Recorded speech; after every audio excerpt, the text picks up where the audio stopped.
Halo, selamat pagi teman-teman. Oke, selamat pagi dok. Ya, pagi. Bentar, bentar, bentar.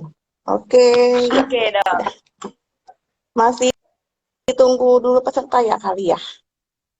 Iya, tapi kalau untuk Instagram mungkin kita sembari berjalan aja kali ya dok ya. Oke, bentar ya.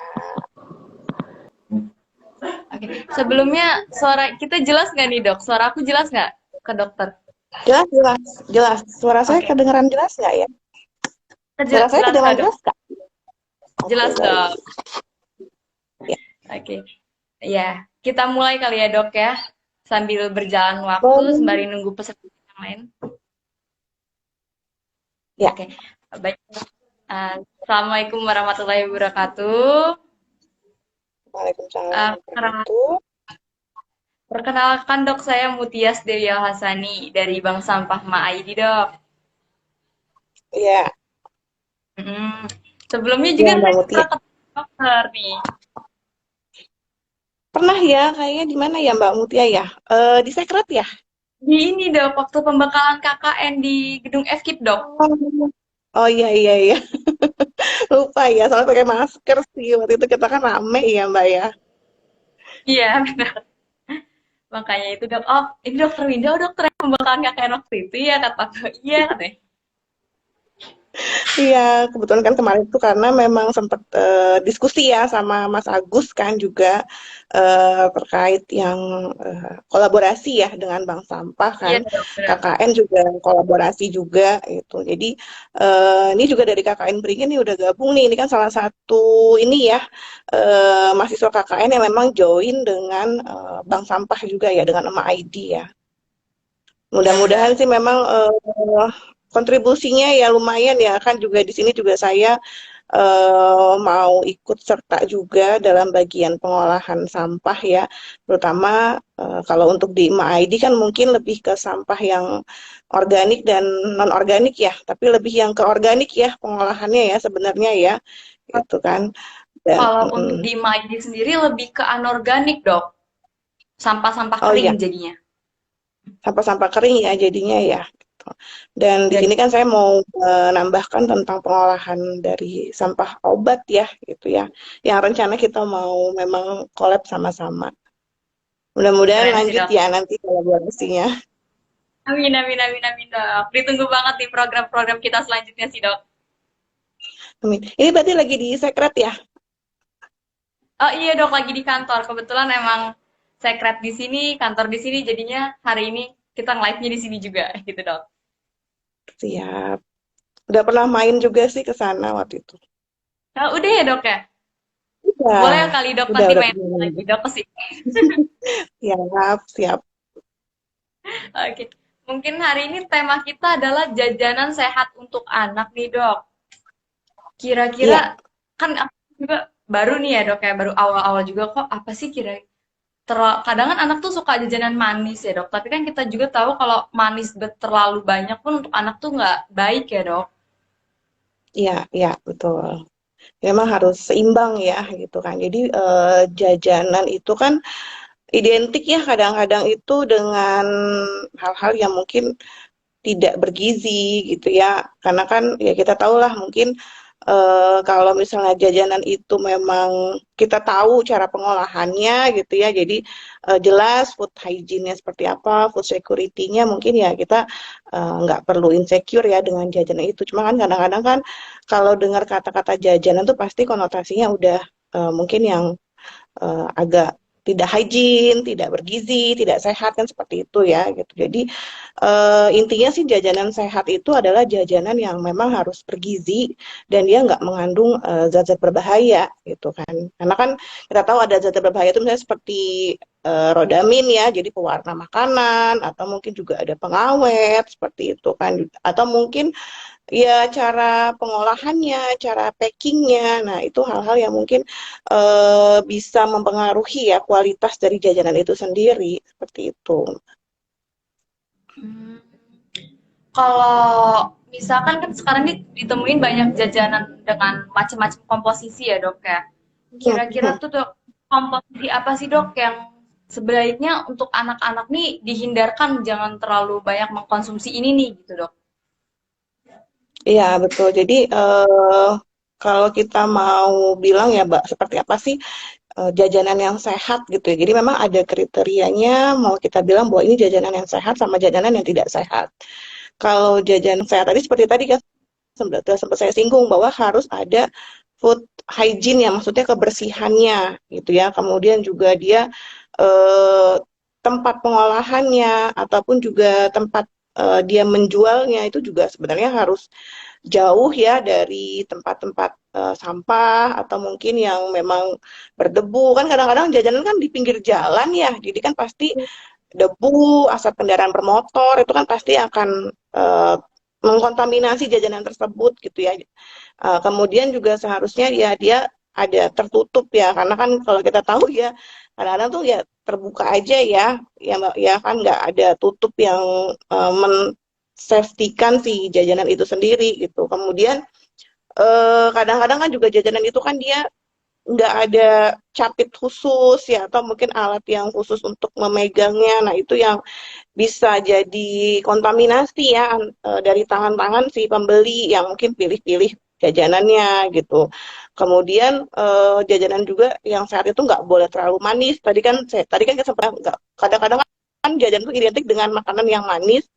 Terus warnanya tuh mencolok. Nah, itu tadi saya bilang ada pewarna lah di situ. Nah, itu seharusnya kita menggunakan pewarna yang memang natural ya dari bahan-bahan alam. Misalnya kalau memang dia warna hijau dari daun suji, daun pandan, daun gincu gitu kan. Atau mungkin kalau dia mau berwarna agak-agak kuning pasti menggunakan kunyit seperti itu ya. Jadi memang menggunakan bahan-bahan pewarna yang alami gitu. Kemudian harus masih segar gitu ya. Jadi kalau misalnya itu ternyata adalah olahan misalnya entah itu sayur atau mungkin buah-buahan atau juga mungkin dari daging ya atau ikan tuh harus yang benar-benar masih segar gitu. Dan baiknya sih kalaupun memang anak-anak itu ya kita nggak boleh terlalu kasih jajanan yang goreng-gorengan ya. Kalaupun memang mau digoreng, benar-benar menggunakan minyak goreng yang baru ya gitu. Jadi bukan yang minyak goreng daur ulang Oh atau iya minyak goreng benar. yang udah sering dipakai berkali-kali gitu kan. Dan ya tadi jelas nggak boleh ada zat pemanisnya atau pewarnanya atau juga zat pengawetnya di situ gitu kan. Atau penyedap juga sebenarnya juga tidak boleh ya diberikan juga. Dan selain segar juga kita bisa cium dari aromanya sih gitu ya. Jadi kalau aromanya juga dia eh, tidak enak gitu ya kan atau berbau apek atau tengik udah jelas lah itu berarti makanan tuh nggak sehat apa nggak segar seperti itu kan. Terus dari segi itu tadi pengolahannya bahannya ya dari segi packagingnya juga kan kita harus lihat ya bagaimana dia dibungkus tuh kadang-kadang kan bungkusnya pakai plastik hitam gitu nggak sih ya kadang-kadang kan harusnya kan Benar walaupun dok. harusnya sih nggak boleh pakai plastik ya sebenarnya ya gitu kan kita mengurangi waste juga ya sampah kan gitu. Apalagi juga kadang-kadang pakai styrofoam boleh gitu banyak kadang-kadang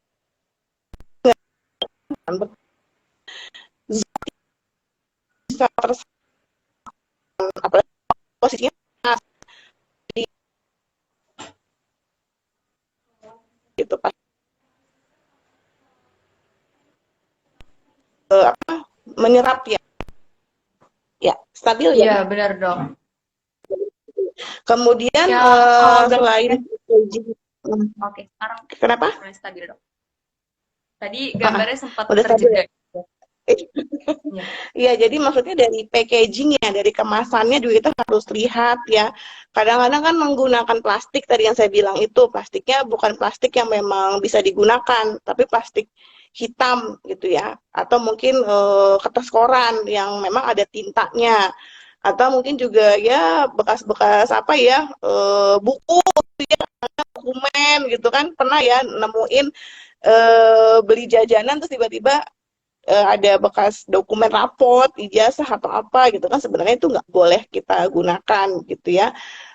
Kemudian juga Kalau misalnya ternyata dia adalah suatu jajanan yang memang sifatnya apa durasinya agak lama ya, misalnya kan kadang-kadang kita juga lihat lah ya, misalnya seperti dodol atau misalnya keripik itu kan kadang-kadang dia walaupun pakai pengawet karena diolah lama, nah itu harus dilihat kadar apa tanggal pembuatan dan kapan expired date-nya tuh. Jadi Oke, hal-hal seperti itu yang harus diperhatikan.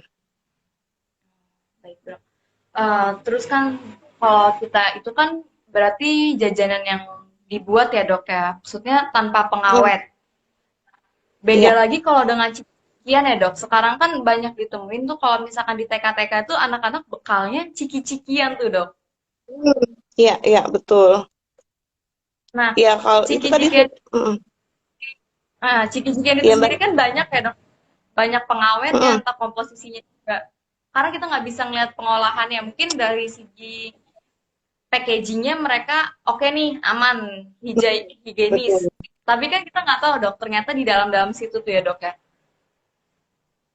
Iya, kandungannya ya. Jadi ya jelas kalau kan pasti dia ada pengawet, pewarna, hal-hal seperti itulah.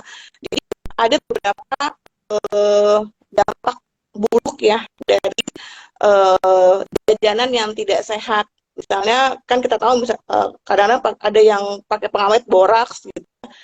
Kalau misalnya sekali dua kali mungkin badan masih bisa mengatasi makan akumulasi, nah itu bisa menimbun sampai ke otak, hati, kemudian ke jaringan lemak lainnya ya, misalnya bisa menimbulkan kematian. Itu yang dari si pengawetnya, boraksnya. Kemudian kalau kayak formalin gitu ya, formalin Iya juga Dok. itu bisa menimbulkan penyakit mungkin dari pencernaannya dulu, diare, terus kemudian kalau dia misalnya sudah sampai masuk terserap ke dalam pembuluh darah dan sampai juga ke saraf bisa menimbulkan keganasan seperti kanker atau juga kejang ya akibat dari formalin itu sampai dengan kematian gitu. Nah, kemudian juga tadi saya sempat singgung ya rodamin B ya. Itu kan rodamin B itu adalah pewarna makanan yang ya tadi kan ciki itu kan dia identik atau permen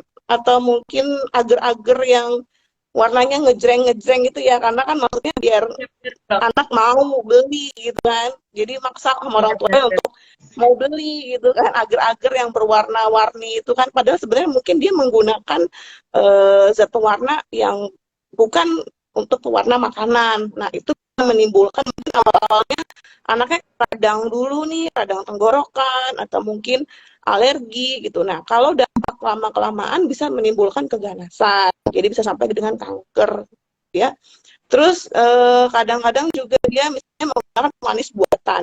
Pemanis buatan sebetulnya ada yang memang direkomendasikan oleh eh, BPOM ya. Memang kalau dia sudah terregister. Cuman kan kadang-kadang ada juga pemanis buatan yang ya kita bisa beli bebas atau lebih murah lah ya di pasar, di warung gitu dan sebenarnya pemanis buatan itu digunakan memang harus sesuai indikasi gitu. Nah, kalau untuk orang-orang yang memang dia diabetes atau dia memang harus diet kalori gitu. Nah, itu kalau diberikan kepada orang-orang yang memang terindikasi oke, okay. Tapi kalau untuk anak-anak yang seharusnya dalam masa tumbuh nggak boleh ya kita kasih zat-zat kimia seperti itu. Nah, itu yang bisa menimbulkan dampak kesehatan bagi mereka gitu.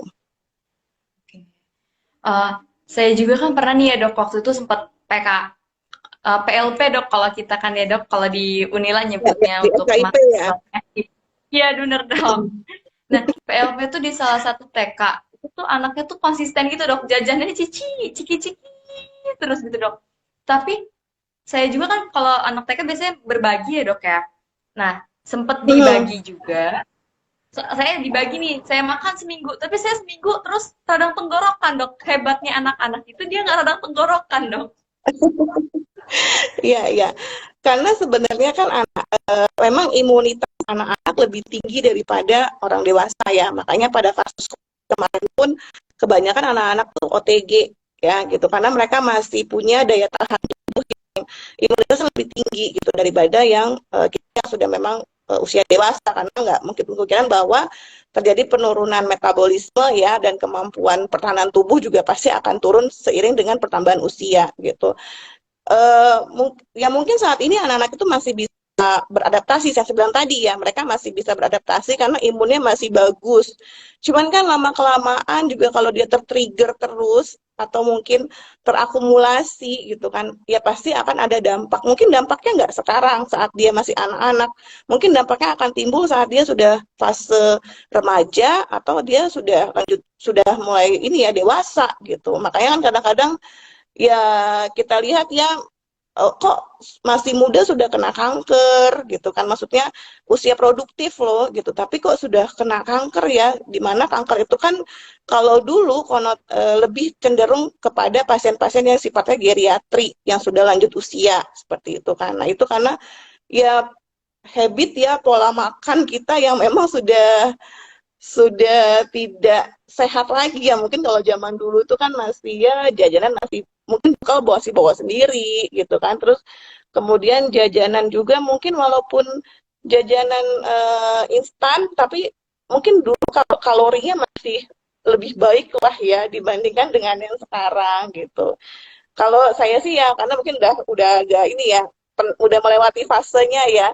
Kalau dibandingin nih, kita sebut merek ya, Ciki zaman Iya, dulu bener. sama Ciki zaman sekarang tuh beda loh gitu. Jadi kalau Ciki zaman dulu tuh bener-bener kita kayak merasakan, ya enak ya, bukan cuma sekedar angin gitu. Tapi kalau Ciki zaman sekarang memang saya lihat ini cuma angin dong nih kayaknya isinya gitu. Sama halnya Iya, seperti ya biskuit atau mungkin ya sereal susu gitu. Jadi mie instan aja udah berubah banget nih rasanya dari yang zaman dulu sama yang sekarang. Mungkin nanti oh nanti iya. bisa ngerasain, bisa di-compare nih kalau udah agak masuk usianya, bisa ngebandingin, oh ya zaman dulu makanan itu beda dengan yang sekarang gitu. Oke dok. Mungkin ada yang boleh kita jawab kali ya dok ya, sambil sharing juga ada pertanyaan nih dok dari Mustafa 9200. Apa yang harus dilakukan kita sebagai orang tua karena anak-anak jajan di luar sedangkan mungkin ya anak-anak jajan di luar. Nah, kita sebagai orang tua tuh Mm. perannya gimana sih dok? Ya, sebenarnya sih ya terkadang dilema juga ya. Misalnya orang tuanya bekerja gitu kan. Saya juga ya adalah beberapa teman ya, keluarga juga gitu kan. Jadi dikarenakan memang tidak sempat untuk membuatkan bekal makan atau mungkin sempat buat, cuman kan kadang-kadang kan waktu makan siang itu sudah agak berjeda ya dari saat masuk sekolah sampai dengan makan siang tuh pasti anak-anak pasti cenderung nggak akan mau makan kalau makanan tuh dingin. Kebanyakan kan kayak gitu. Mereka maunya tuh ya hangat gitu ya, baru gitu kan, fresh. Kalau dia udah dingin pasti dia nggak mau gitu. Ujung-ujungnya solusinya adalah dikasih uang jajan untuk dia Hmm. jajan seperti itu ya. Jadi ya hal-hal seperti ini yang agak-agak tergantung tricky ya, bagaimana orang tua mensikapinya gitu. Apakah bisa dicarikan solusi ada catering di sekolah seperti itu supaya si anak nggak jajan gitu kan, atau kalaupun memang dia harus jajan maka dipastikan atau mungkin diedukasi ke anaknya ya bahwa nah kalaupun memang mau jajan dilihat dulu ya bagaimana kondisi makanannya gitu kan, kemudian bersih apa enggak gitu, dan dicarikan bahwa makanan yang kamu beli itu adalah memang makanan yang mengenyangkan gitu, misalnya seperti roti gitu, jadi bukan bukan ciki, bukan permen gitu ya, tapi benar-benar yang memang mengenyangkan untuk dia gitu kan, karena kan mungkin itu adalah eh, untuk dia bisa kenyang ya selama dia bersekolah gitu. Nah, kasusnya itu kalau dia sekolah, kasusnya beda lagi kalau misalnya ternyata memang ini ada anak yang hobi jajan. Itu kadang-kadang ada juga sih anak-anak yang memang setiap hari harus jajan gitu kan. Iya Nah, bener dok, bener. mungkin iya gitu. Itu kadang-kadang ada juga sih anak-anak yang kayaknya kalau satu hari nggak jajan dia bakal rungsing, bakal uring-uringan sama orang tuanya gitu kan. Sebenarnya itu juga pola kebiasaan ya. Bagaimana mungkin mungkin saya nggak tahu ya, mungkin dulu eh, orang tuanya mungkin agak mengiming-iming gitu. Nah itu yang hal-hal yang kita harus sebenarnya nggak boleh harus dikurangin ya gitu. Nggak boleh kasih reward itu dengan jajan. Mungkin bisa kasih rewardnya dengan hal lain gitu. Kalaupun memang kita mau memberikan sesuatu, memberikannya itu bukan dengan jajanan, tapi bisa mungkin beli alat tulis gitu ya, atau mungkin beli dengan mainan edukatif gitu, supaya reward yang disampaikan ke anak juga bukan bahwa oh saya kalau saya pintar, saya rajin, dikasih jajan gitu kan. Nah, itu mungkin yang bisa di apa ya, diubah mindsetnya. Tapi kalau memang sudah terlanjur si anak itu memang sudah terbiasa untuk jajan, mungkin bisa di dikit-dikit ya diajarin bahwa kalaupun mau jajan, apa nggak kita buat makanan sendiri ya gitu. Jadi misalnya kita ajak untuk buat agar-agar gitu ya, buat puding ya, hal-hal simple seperti itu kan juga bisa ya. Misalnya kita ajak buat perkedel jagung gitu kan, bakwan gitu, gitu. Maksudnya pisang goreng itu kan juga lumayan agak simple ya gitu kan, atau buat puding susu gitu, supaya nanti anak-anak tuh ngerasa apa yang dibuat oleh mereka tuh hampir mirip dengan jajanan yang biasa mereka beli. Tuh kan sekarang banyak ya di sosial media, di internet gitu. Gimana cara buat permen? Kadang-kadang itu kan bisa juga ya dari mencairkan apa gula, terus si buahnya dicelup Benar-benar. ke dalam eh, apa si buahnya dicelupkan ke dalam larutan gula itu Cairan kan. gula Nah, itu itu ya jadi dok. permen. Nah, gitu. Jadi hal-hal simpel seperti itu mungkin bisa dikerjakan daripada uangnya untuk jajan tapi habis gitu, maksudnya nggak ada edukasi ke anaknya juga gitu kan. Jadi mungkin bisa seperti itu kalau memang orang tuanya senggang ya, bisa ya gitu. Kalaupun memang orang tuanya memang tadi saya bilang full time working, yang memang dua-duanya bekerja dan anaknya itu eh, agak habis waktunya gitu, mungkin bisa dikerjakan di weekend ya. Jadi kita kayak seperti apa ya, mengumpulkan jajanan gitu. Jadi misalnya kita setiap Sabtu atau Minggu itu buat agar gitu kan, atau buat eh, sosis yang memang, atau mungkin nugget yang sehat. Nah, itu bisa di spare sampai dengan 1 minggu ke depan. Jadi seperti itu sih kalau misalnya dari saya ya solusinya ya gitu ya, untuk anak-anak yang memang dia terbiasa jajan dan orang tuanya mungkin nggak ada waktu kalau untuk setiap hari nitenin dia gitu, maksudnya harus setiap hari ngebuatin itu kan nggak, mungkin nggak bisa gitu. Jadi beberapa solusi seperti itu sih, jadi bisa buat makanan yang kita buat terus disimpan di freezer atau di kulkas, yang nanti kalau dia pengen dia bisa olah sendiri gitu, atau dia bisa ambil sendiri seperti itu. Oke, jadi salah satu triknya nih untuk orang tua yang mungkin saya juga bakal jadi calon orang tua itu adalah buat pengalaman langsung sama anak ya dok ya. Iya, Anaknya iya, itu kan diajak sekalian secara langsung sekalian buatan bonding hal-hal. bonding juga ya sama anak. Ya, betul. Sekalian Iya bener bonding dok. juga gitu. Kalau mau atau Iya, buat seperti buat sempol ayam atau buat bakso, buat pempek itu kan juga bisa lah ya sambil di weekend gitu kan kita buat, dan itu kita simpan di kulkas, dan kalau kapan anak mau eh, apa ya, kayak kan cemilan ya, sebenarnya jajanan itu kan cemilan ya selain dia makan nasi iya gitu bener, kan. Nah, itu bisa bener. diolah gitu, dititip sama, mungkin kalau punya pembantu di rumah bisa dititip sama pembantunya, atau mungkin kalau ada apa kakek neneknya bisa dititip ke kakek neneknya, dan itu simple, nggak terlalu susah gitu ya menurut saya. Baik, Bro. Mungkin kita ada pertanyaan selanjutnya dari Ibu Lailatul Hasanah 956. Ibu izin bertanya, dampak apa saja yang ditimbulkan jika anak sering mengkonsumsi jajanan yang mengandung MSG? Gimana tuh, Dok? Ya, tadi sebenarnya udah sempat kita singgung di awal ya.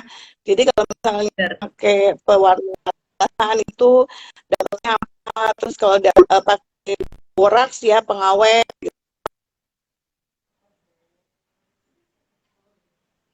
di ya, berarti kan tadi radang ya, gitu ya, radang tenggorokan,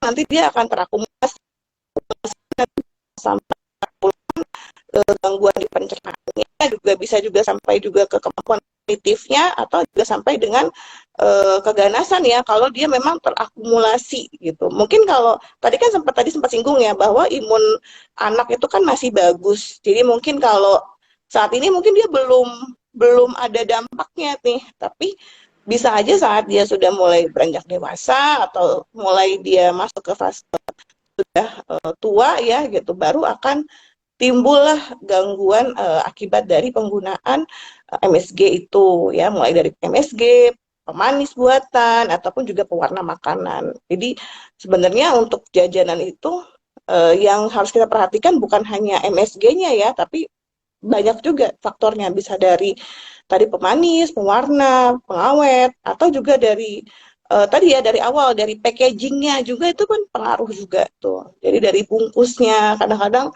pakai plastik, yang plastiknya bukan plastik untuk yang memang untuk makanan gitu ya.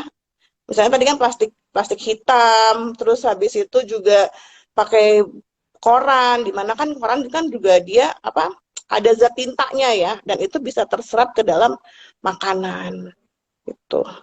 Ya. Mungkin kalau untuk jangka panjangnya kayak anak bisa kanker ya dok ya, kalau untuk jangka panjangnya. Cuman kalau untuk jangka-jangka dekat yang bisa kita lihat itu apa sih dok? Ya, yang pertama tadi ya pasti dari pencernaannya ya. Jadi dari eh, tenggorokannya pasti akan radang gitu kan. Terus mungkin bisa sampai juga menimbulkan diare ya, atau mungkin jadi sembelit. Jadi dampak awalnya pasti ke pencernaan dulu sih gitu. Kalau memang anak itu ternyata rentan dengan eh, apa MSG ya, dengan si penambah rasa ini gitu kan. Karena ada juga beberapa orang yang memang dia ini kan sifatnya alergi ya, alergi kemudian juga nanti bisa menurunkan imun juga pada tubuh. Jadi hal-hal seperti itu. Sebaiknya sih memang kalau mau mengganti MSG itu bisa dengan menggunakan gula ya.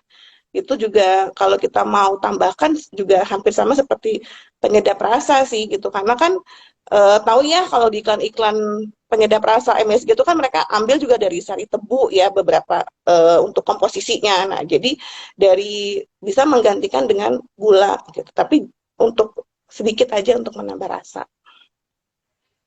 Mungkin gula sama garam ya dok, kalau kata ibu saya gitu dok. Iya, Oke. ya itu memang wajib ya, gula sama garam tuh wajib banget gitu. Iya. Bahkan kadang kalau buat jus aja kasih garam dulu sedikit, biar apa? Biar agar rasanya lebih kuat. Juga sebenarnya dok, kenapa harus jus Padahal kan tambahin garam? sebenarnya kan padahal kan sebenarnya dari buahnya itu aja dia udah ada zat manisnya ya gitu ya sebenarnya. Iya. Sayang kalau dicampur dengan gula jadi rusuk nanti. Iya baik. Eh, terus kan kalau untuk susu-susu kotakan ya dok, dia kan ada pengawetnya juga tuh dok. Nah itu tuh sebenarnya bagus atau enggak sih dok kalau kita konsumsi setiap hari? Iya. Sebenarnya kan pasti ya untuk suatu pabrikan itu kan dia ada food security-nya dulu ya. Jadi maksudnya sebelum dia diberikan izin untuk memproduksi kan pasti ada telaah dulu ya dari BP POM seperti itu. Jadi kandungan gizinya juga pasti akan dilihat ya, AKG ya, angka kecukupan gizi pasti akan dilihat. Dan ya kita namanya makanan kemasan pasti dia akan ada pengawetnya gitu kan. Makanya kan beberapa adalah branding-branding tertentu yang bilang bahwa ini adalah murni tanpa gitu kan. Jadi dia hanya bisa bertahan beberapa lama aja gitu. Lama-lama dia kalau misalnya udah ada gembung gas, kita udah tahu lah itu berarti udah nggak boleh lagi untuk dikonsumsi gitu kan. Kalau untuk eh, susu yang memang kemasan yang pasti akan ada zat pengawetnya, tapi saya rasa itu dia akan sedikit lah ya terkonversi dibandingkan dengan gizi yang memang harus dibutuhkan atau yang memang ada di dalam kandungan susu itu sendiri. Jadi ibarat kata mungkin dari 1.000 dia hanya 1%-nya gitu. Jadi menurut saya manfaatnya ya daripada kita melihat oh ini ada pengawetnya nih terus akhirnya nggak mau konsumsi gitu. Nggak juga, kita kan juga bisa lihat ya berapa sih kandungan gizi yang lebih daripada pengawetnya ini gitu. Karena Pengawetnya pun saya rasa kalau untuk susu itu dia sifatnya pasteurisasi ya. Jadi bisa aja kita ambil susu-susu yang UHT yang memang dia sifatnya kan sudah pasteurisasi ya. Jadi bukan karena menambahkan pengawet, tapi memang dia diproses supaya susu itu bisa eh, lebih tahan lama dibandingkan dengan susu segar. Oke. Jadi ada mungkin dalam sana ada pengawetan-pengawetan secara alaminya lah ya dok ya. Ya, betul. Kebanyakan kan anak tuh suka makanan manis ya dok ya. Mhm. Nah kita juga tahu kalau misalkan makanan manis itu berpengaruh juga sama gigi ya dok ya. Iya, iya, betul. Heeh. Nah gimana sih dok cara misalkan gimana ya, kita ngasih tahu anak kalau makanan manis sih nggak terlalu bagus loh gitu. Apalagi sekarang banyak dijumpai juga anak-anak obesitas ya dok ya. Iya, iya, betul. Karena kan kadang-kadang itu stigma ya, stigma melihat bahwa anak sehat itu anak yang gemuk gitu kan. Mm-mm. Padahal belum tentu yang gemuk itu yang sehat gitu. Jadi sebenarnya kita mau lihat anak itu sehat itu seperti apa adalah memang sesuai ya dengan tumbuh kembangnya. Jadi antara usia dengan kemampuan kognitif dan kemampuan motoriknya memang sudah sesuai. Jadi kalau kita di bidang kesehatan itu ada namanya KPSP. Jadi itu ada bagaimana menilai antara pertambahan usia dengan pertambahan kemampuan kognitif dan motoriknya. Jadi kemampuan eh, inteligensinya ya seperti itu. Jadi belum tentu bahwa anak gemuk itu yang sehat. Bisa aja kalaupun dia kurus, tapi ternyata memang itu sesuai dengan proporsi tubuhnya ya. Jadi maksudnya memang tinggi badannya gitu kan, berat badannya dan masa tubuhnya memang kecil kelihatannya, tapi ternyata anak itu lincah atau mungkin secara kognitifnya dia mampu bersaing dengan anak-anak yang eh, porsi tubuhnya mungkin kelihatan lebih besar gitu ya. Jadi itu bukan patokan sih sebenarnya ya. Jadi bukan patokan bahwa anak yang gemuk itu adalah anak yang sehat. Tapi anak yang kurus dan lincah juga kita harus terpantau ya. Mungkin juga ada alergi pencernaan atau mungkin dia ada apa sistem pencernaannya yang lebih cepat ya dibandingkan dengan anak usia lainnya. Jadi kalau untuk menyiasati yang tadi kan ditanya ya, anak-anak tuh senangnya kan makanan yang manis ya. Gimana tuh Iya cara benar. nyiasatinya gitu kan? Mungkin kita bisa sebenarnya kadang-kadang ada benarnya juga ya orang tua itu orang zaman dulu tuh bilang bahwa nggak boleh dibatas-batasin. Jadi anak itu harus tahu semua rasa. Kadang-kadang kan sekarang itu oh jangan pedes-pedes nanti diare gitu kan atau mungkin jangan terlalu asin nanti jadinya darah tinggi gitu ya. Iya Sebenarnya kalau betul. untuk anak-anak kita tuh harus mulai membiasakan karena jangan sampai nanti terbiasa ya dia maunya makanannya yang manis gitu kan. Kalau dikasih makanan yang pedas dia nolak atau dikasih makanan yang asin, asem dia nolak. Padahal sebenarnya mereka harus tahu semua indera pengecapan mereka kan harus mulai paham ya. Oh ini rasa manis, ini asin, ini asam gitu. Jadi harus mereka terstimulus lah gitu. Nah itu yang tidak boleh ya dibiasakan hal-hal seperti itu. Jadi boleh aja sedikit-sedikit dikasih mereka tahu ini tuh rasanya pedas tuh seperti ini gitu. Jadi kalau dari saya sendiri sih saya tetap ya anak-anak pasti nggak mau tuh kalau udah mulai pedes dikit udah ngeluh "Oh, udah pedes gitu kan cuman saya bilang Iya benar tuh. belajar ya belajar ya dek belajar untuk mau makan pedas gitu kan jadi supaya nanti kamu nggak harus makan manis terus gitu kan karena mereka harus tahu ya itu jadi kita edukasilah ke anak bahwa ada beberapa jenis rasa kok selain rasa manis gitu dan semuanya juga enak tergantung bagaimana kita menikmatinya kan seperti itu. Terus kemudian mungkin bisa dicoba beberapa rasa manis ya. Jadi kan rasa manis itu kadang-kadang mereka identik dengan coklat ya, gitu permen gitu kan. Jadi bisa aja bahwa bilang rasa manis itu bisa dari mana aja, bisa dari sayur juga bisa manis, misalnya seperti wortel atau mungkin tomat itu kita coba gitu kan. Kemudian juga dari buah-buahan itu kan juga ada rasa manis. Jadi supaya mereka bisa tahu bahwa oh manis itu nggak cuma dari makanan seperti susu, coklat atau permen ya gitu. Ternyata ada rasa manis lain, sensasi manis lain yang bisa mereka dapatkan. Nah, kemudian terkait tadi ya gigi ya, karena kan kalau Betul. misalnya makanan manis pasti kan ada sebenarnya juga karies gigi atau mungkin ya karang gigi itu nggak cuma dari makanan manis ya, cuman kan kadang cenderung anak-anak tuh suka makan permen tuh digigit. Nah, itu Oh iya, mungkin juga harus diingatkan ke orang tua ya gitu. Saya juga kalau misalnya anak makan permen tuh sudah mulai digigit-gigit itu udah mulai saya jangan digigit ya gitu kan. Jadi karena kalau misalnya itu sebaiknya ya diemut ya kan permen kan bukan digigit ya sebenarnya ya gitu. Jadi benar. hal-hal seperti itu karena takutnya nanti malah jadi menyempil ya di sela-sela giginya. Nah, kalau misalnya memang mereka bisa yakin sikat giginya bersih gitu sesuai dengan langkah-langkah yang benar mungkin akan bersih ya. Cuman kan kadang-kadang anak-anak kan cuman ya yang penting gosok gigi gitu kan. Kita kan ayo sebelum tidur gosok gigi misalnya seperti itu. Cuman kan mereka nggak tahu ya bagaimana cara menyikat yang baik dan benar. Nah, jadi mungkin bisa dibiasakan setelah makanan yang manis-manis itu minum air putih ya gitu. Jadi supaya lu lengket si ini ya apa sih gulanya itu ya atau mungkin dibiasakan untuk menyikat gigi dengan rutin dan benar itu. Oke. Berarti termasuk juga kalau habis minum susu itu dianjurkan untuk langsung habis itu minum air putih juga ya, Dok ya? Iya, maksudnya kan kalau orang zaman dulu suka kayak gitu ya, udah minum susu Iya benar disuruh tuh. minum air putih gitu kan. Sebenarnya yang Iya benar. petuah zaman dulu tuh ada benernya juga sih gitu ya. Iya sih, Dok. Benar-benar. Cuman mungkin mereka nggak bisa jelasnya secara ilmunya kenapa gitu. Tapi kalau kita perhatikan sebenarnya nasihat-nasihatnya tuh juga ada benernya juga ya gitu.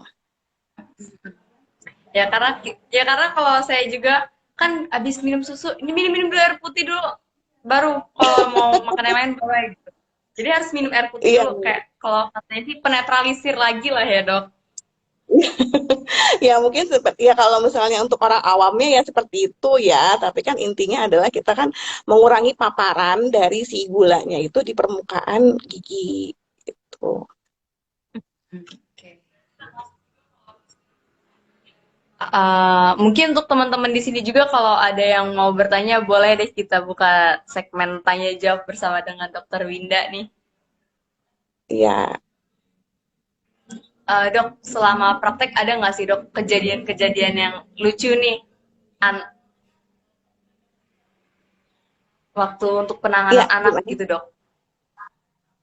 Ada Eh, kejadian apa gitu?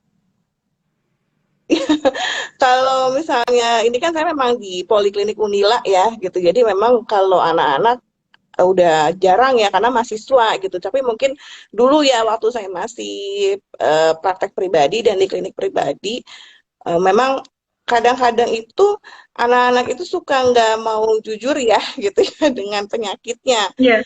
Pernah juga tuh nemu sebenarnya dia tuh udah sakit gigi gitu ya. Jadi sebenarnya dia tuh udah bengkak lah gusinya gitu kan. Cuman ya nggak mau dilihat gitu kan karena dia takut nanti takut disuntik atau takut di apa ya dicabut giginya gitu padahal kan sebenarnya nggak apa-apa ya kan kita mau melihat aja nah itu sih kadang-kadang tuh suka ditakut-takutin ya gitu ya jadi stigma kalau kadang orang tua itu ayo kalau nakal nanti dibawa ke dokter disuntik atau minum obat gitu jadi kayaknya anak-anak tuh kalau mau diperiksa mau dikasih obat tuh udah ketakutan gitu ya. Makanya kalau saya menekankannya bahwa anggap aja itu obat itu sebagai untuk vitamin ya kita ya sebenarnya nggak boleh juga sih bilang vitamin. Cuman kalau bisa sih mereka tuh disuruh minum sendiri gitu. Jadi nggak terpaksa dicekokin obat gitu kan. Kita bisa lah sedikit-sedikit ngajarin ya misalnya untuk obat-obatan yang dia memang sirup ya obatan sirup itu kan bisa disuruh minum sendiri gitu. Jadi kalau saya sih ya kalau di anak-anak tuh saya lepas aja gitu. Jadi paling saya cuma suruh ayo minum obat gitu. Cuma diliatin, tapi mereka sendiri yang nuangin ke sendoknya atau ke gelas takarnya seperti itu. Jadi supaya mereka tuh minum obat tuh kayak nggak terpaksa ya gitu, tapi memang mau untuk sembuh gitu. Kadang-kadang malah nanti nanti anak-anak itu sendiri yang akan minta gitu ya kalau dia udah ngerasa panas gitu ya, misalnya pilek, demam gitu kan, udah yang minta obat sendiri gitu. Jadi mungkin ya gitu ya, anak kecil tuh sebenarnya eh, kalau dia dikasih tahu itu pasti akan nurut gitu dibandingkan dengan orang dewasa ya, kita agak-agak ngeyel ya kalau udah dewasa kan sebenarnya. Mungkin ya itu Bener ya, dok, bener. ketemu pasien-pasien anak-anak tuh Pak, nggak mau diperiksa gitu ya, takut gitu karena mungkin ya udah sering ditakut-takutin ya di rumah sama orang tuanya ya. Iya Kalau bener sakit dok. nanti ke Kan dokter, keponakan udah tuh gitu ya. iya dikasih obat, disuntik gitu kan. Jadi Iya bener banget. takut gitu ketemu sama dokter padahal kan enggak ya gitu. Tapi sekarang anak-anak udah, kan dokter anak juga udah bagus ya. Sekarang kan dokter anak juga pasti mereka udah berkreasi. Kadang-kadang di ruang prakteknya ditambahin boneka, wallpaper gitu, atau mungkin mereka kasih reward mainan gitu ya, stiker atau mungkin alat-alat tulis. Jadi anak-anak itu kayaknya sekarang udah nggak takut lagi sih sama dokter.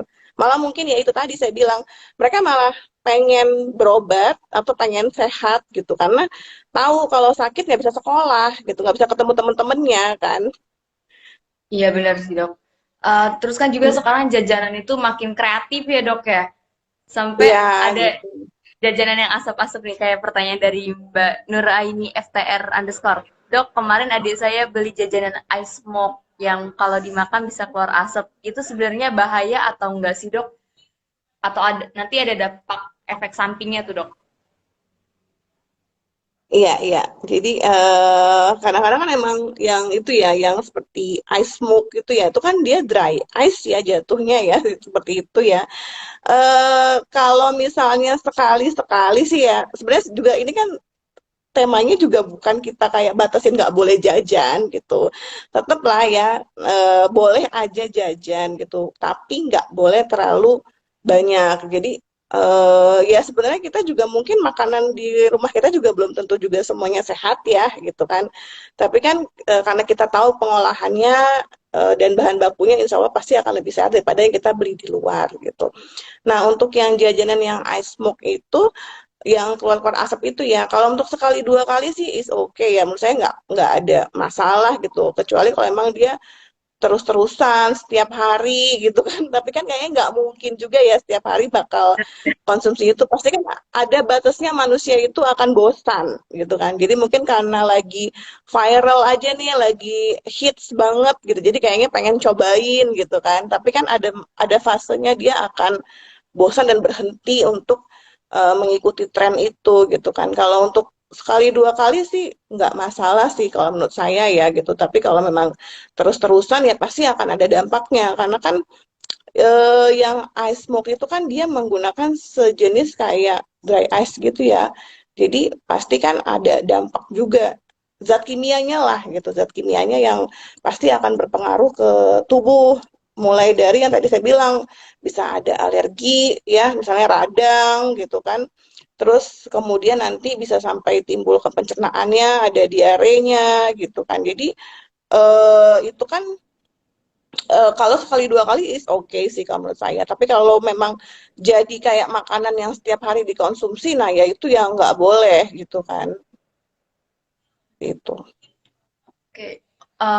Yang ice smoke itu dia pakai nitrogen ya dok ya? Iya, iya, pakai nitrogen. Jadi kayak semacam dry ice gitu kan. Nah, jadi ya tadi saya bilang kalau sekali dua kali sih nggak masalah. Tapi kalau misalnya dia memang terus-terusan dan terakumulasi, mungkin jadi timbulnya alergi ya, alergi di pencernaannya. Kemudian juga mungkin kalau memang tiba-tiba tuh si asapnya itu terhirup ke pernafasan, ya bisa juga sih jadi timbul permasalahan di pernafasannya ya, jadi alergi pernafasan. Apalagi kalau ternyata dia punya asma, jadi tertrigger asmanya, bisa jadi kumat tuh asmanya gitu kan. Tadinya pengennya kekinian karena makanan yang bisa mengeluarkan asap, tapi ternyata dia punya alergi atau dia punya asma dan asapnya itu malah balik masuk ke dalam pernafasan bisa menimbulkan penyakit kan gitu. Atau mungkin juga dia kan nitrogen tuh bisa iritatif juga ya karena kan dia zat kimia. Jadi bisa menimbulkan juga cedera ya di saluran entah saluran pernafasannya atau di saluran pencernaannya seperti itu. Mungkin itu sih kalau menurut saya sih lebih ke paparannya tuh secara dampak ini aja kalau tertelan atau terhirup gitu ya. Tapi kalau untuk lama-kelamaan ya bisa timbul tadi alergi di pencernaannya ya, bisa diare gitu. Tapi kalau untuk efek jangka panjangnya juga hampir sama dengan dengan bahan-bahan kimia lainnya ya gitu. Tapi saya rasa sih ini mungkin karena kekinian aja sih, jadi mungkin lama-lama juga akan hilang tren ini. Iya bener dok, karena kan banyak banget ya dok sekarang dijumpain ice smoke gitu dok, bisa kayak Hmm. kemarin Gampung Expo aja ada tuh dok ya, dimanapun Eh, mulai mudah untuk apa sih kayak ciki gitu ya, kayak ciki terus dimakan kan ada ice iya milk-nya iya gitu kan, jadi kan iya, bener, dok. dikasih dulu gitu. Permen gitu kan juga ada tuh yang pakai ice milk juga kan. Emang kelihatannya sih unik ya dok, karena belum ada oh tiba-tiba bisa keluarin asap-asap, oh ternyata Hmm, di balik itu ada dampak-dampak yang nggak bagus juga betul. untuk tubuh. Ya, apalagi untuk Oh, orang-orang yang memang dia rentan ya. Maksudnya kan beberapa orang itu dia punya imun yang rendah kan atau dia punya bakat alergi ya gitu. Dan itu yang kadang-kadang kita alergi itu soalnya ini ya unpredictable, nggak ketahuan gitu. Jadi kadang-kadang tadinya awalnya sih nggak masalah gitu kan. Misalnya orang mungkin makan makanan yang ada ice smoke-nya mungkin nggak timbul alergi, tapi bisa aja ternyata saat kita konsumsi, oh kita jadi timbul alergi ya gitu. Bisa ada cedera, bisa ada apa asma atau radang tenggorokan gitu akibat dari paparan dari ice smoke-nya itu. oh iya dok. Jadi kadang hal-hal tak tertentu ya dok ya bisa menimbulkan nih malah tadinya baik-baik aja kok setelah minum ini makan ini Hmm, kok malah kita sakit gitu. betul. Sama Mm-mm. seperti obat kan juga kan bisa aja satu orang dengan orang lainnya itu akan berbeda gitu. Jadi antibiotik juga bisa loh. Misalnya, oh saya pakai amoxicillin nggak masalah gitu. Tapi nanti ada orang lain dia begitu dikasih amoxicillin dia jadi alergi obat gitu. Nah, memang unpredictable ya untuk alergi itu kita apalagi kita orang Indonesia kan suka males ya mau ngecek gitu ya mau ngecek kalau orang luar negeri mungkin dia akan terikot dengan baik ya dia punya alergi apa aja alergi obat apa aja alergi makanan apa aja itu mereka mereka aware dengan dirinya gitu tapi kalau di kita kan kita begitu udah ketahui alergi baru deh tahu oh saya alergi nih kayak saya Oh alergi iya, udang oh saya nggak bisa bener-bener. makan udang gitu kan jadi setelah coba dan timbul dampak baru kita tuh ngerasa oh saya nggak bisa ya ternyata makan ini gitu Mm-mm. seperti itu. Kalau ya karena kan kita nih belum ada yang pengecekan gitu ya dok ya. Bener kata dokter tadi Iya, baru paham ketika dicoba, oh ternyata nggak cocok gitu dok. Alergi malah. betul. Iya Setelah bener-bener. sakit baru tahu gitu kan. Tadinya kan nggak aware sama sekali. Oh, telan-telan aja deh. Oh, teman saya makan saya juga bisa gitu kan. Tapi ternyata begitu dimakan Mm, malah timbul alergi kan. Tuh. iya bener dok. Berarti kebutuhan orang balik lagi ke setiap kebutuhan orang masing-masing ya dok ya. Betul.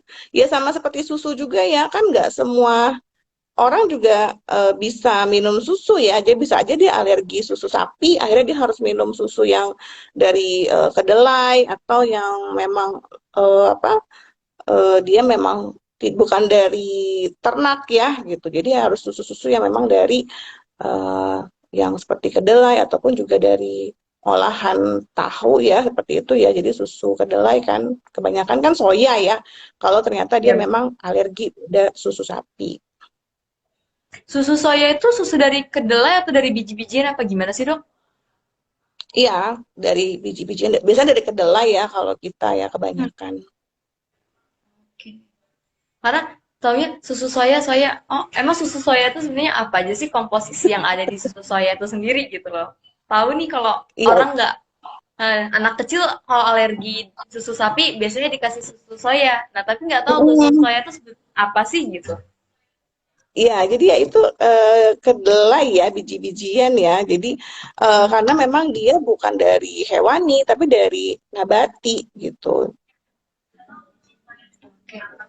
Mungkin ada pertanyaan lagi nih, Dok. Ibu Ya, dari Isanti 10, Ibu izin bertanya, bagaimana sih Bu cara memperoleh jajanan sehat khususnya di lingkungan sekolah nih Bu? Gimana? oke. Jadi ya tadi sempat dibahas juga ya sebenarnya di awal-awal Iya mungkin benar. karena baru join ya. Jadi kalau tadi di sekolah ya, sebenarnya di situ ada peran serta dari guru. Kalau kalau misalnya tahu ya bahwa kita ada namanya pola hidup bersih dan sehat. Jadi PHBS, mungkin pernah dengar nggak waktu KKN dulu? Pernah lah ya Prof Jaya tentang PHBS salah Oh, satunya. iya. Pastilah ada lah itu Prof Hmm, keren banget tuh PHBS itu cuci tangan, sikat gigi gitu. Itu kan sebenarnya salah iya satu dari benar. PHBS. Nah, PHBS itu banyak, bisa dari PHBS rumah tangga, PHBS di sekolah gitu. Nah, salah satunya itu adalah bagaimana guru itu bisa mengedukasi ke anak-anaknya ya bahwa nggak boleh untuk jajanan seperti itu. Jadi memang ada peran guru di situ. Jadi ada peran guru dalam hal mengedukasi anak-anak bagaimana memperoleh jajanan sehat. Jadi bisa di sekolah itu diadakan suatu kantin yang sehat ya gitu. Jadi sebagai usaha sekolah itu sendiri, bagaimana sekolah itu mau mengawasi makanan yang dijual di kantin gitu. Jadi mungkin bisa diadakan suatu pelatihan untuk pengolahan makanan sehat di kantin gitu. Kemudian, jadi selain guru juga berperan pada anak-anak untuk mengenalkan pengetahuan tentang jajanan sehat dan bagaimana dampaknya kalau mereka memperoleh jajanan yang tidak sehat atau mungkin dari sembarang tempat gitu ya. Ada juga peran guru dan sekolah untuk mengedukasi kantin gitu. Jadi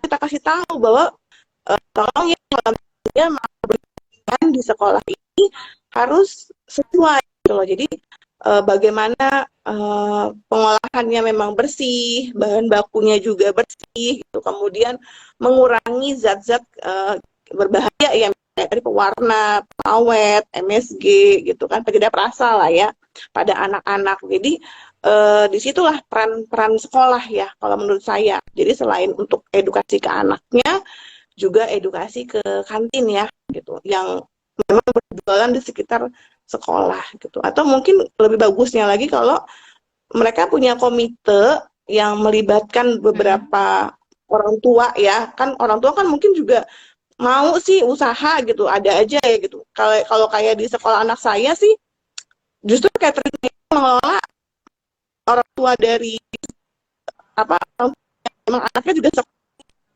bisa juga tuh jadi solusi ya menurut saya untuk sekolah. Oke. Jadi balik lagi kepada peran sekolah ya dok. Semua terus ikut peran atas kesehatan anak kita sendiri ya dok ya. Iya, ya, sebenarnya anak itu setengah waktunya mungkin dia bisa sekolah ya gitu. Apalagi kalau bisa dari dia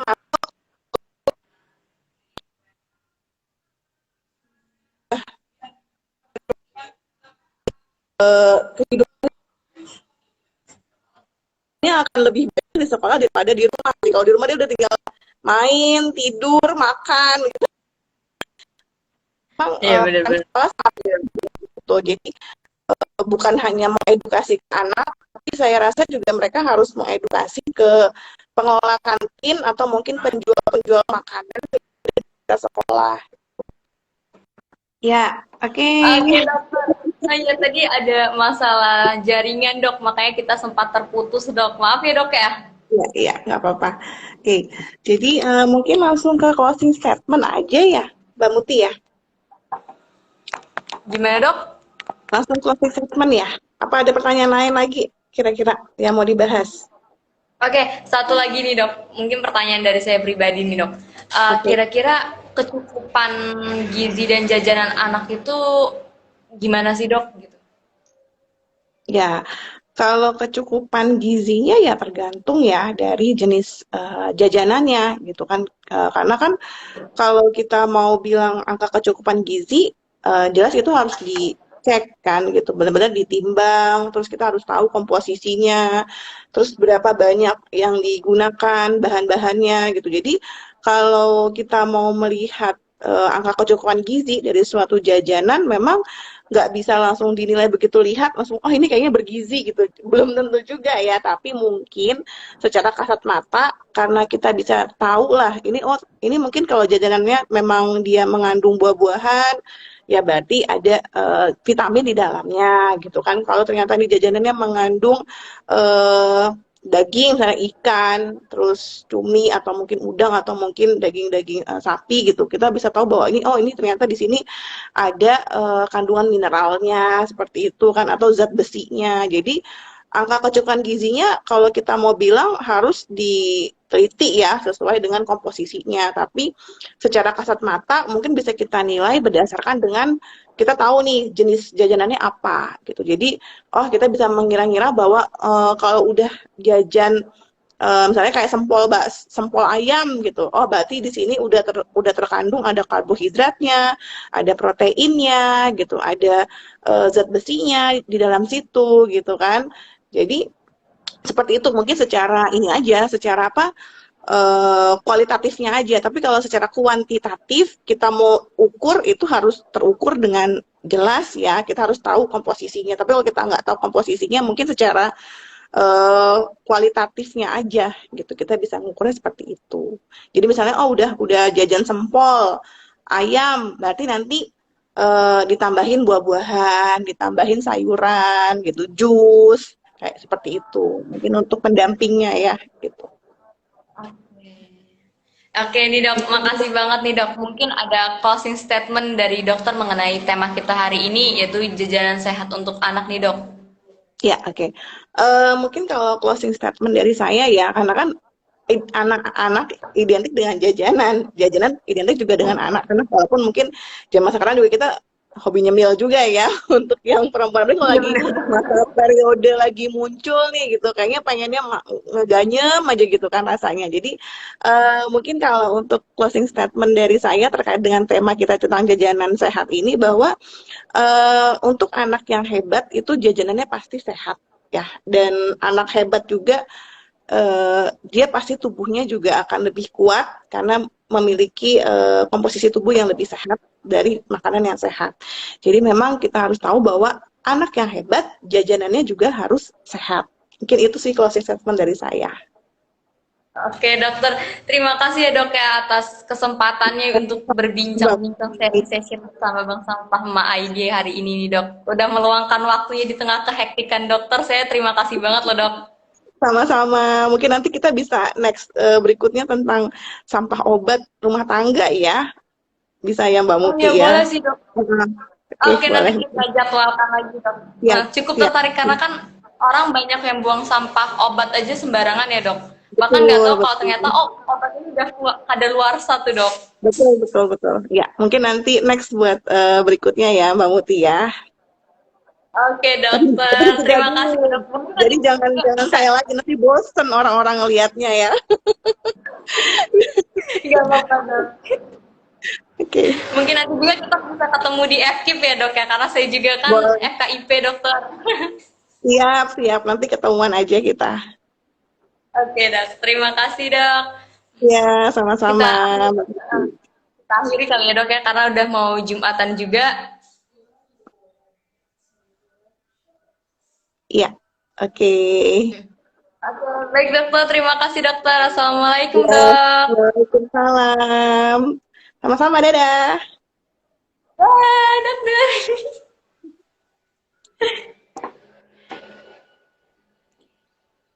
Untuk teman-teman, terima kasih yang udah hadir hari ini.